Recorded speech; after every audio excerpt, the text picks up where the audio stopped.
राष्ट्राध्यक्ष Donald Trump यांनी ॲपलचे CEO team cook यांना ॲपल आयफोनची निर्मिती भारतात केली जाऊ नये आणि अमेरिकेमध्ये उत्पादनावरती लक्ष केंद्रित करावं अशी विनंती केली होती।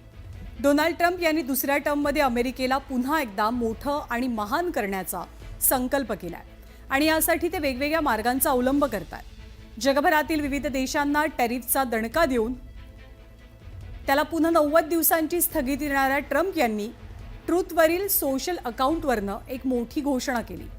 त्यानंतर आता थेट अमेरिकेचे राष्ट्राध्यक्ष डोनाल्ड ट्रम्प यांनी ॲपलला एक प्रकारे गर्भित इशारा दिलाय। भारतात किंवा इतर देशात आयफोन निर्मिती करू नका, अन्यथा अमेरिकेमध्ये उत्पादन केलं नाही तर 25% कर आकारला जाईल, अशी एक प्रकारे धमकी ट्रम्प यांच्याकडनं दिली गेली आहे।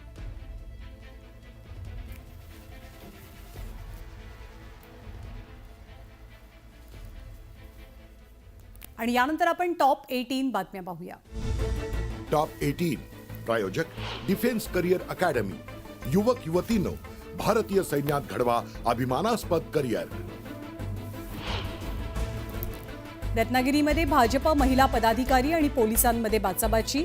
कोर्टाबाहेरील गेटवरती भाजप महिला पदाधिकाऱ्यांचं आंदोलन आणि आंदोलन करताना गेटवरनं बाजूला हटवताना महिला कार्यकर्त्या आणि पोलिसात वाद। परभणीतील जिल्हा निबंधक कार्यालयात स्वाभिमानी शेतकरी संघटनेचं ठिय्या आंदोलन। शेतकऱ्यांच्या खात्याला लावण्यात आलेला होल्ड काढण्याची स्वाभिमानीची मागणी।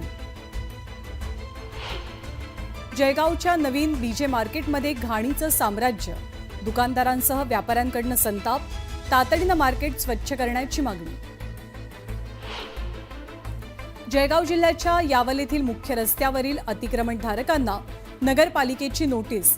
2 दिवसात अतिक्रमण हटवण्याच्या सूचना, पण अतिक्रमण काढण्यास व्यावसायिकांचा विरोध।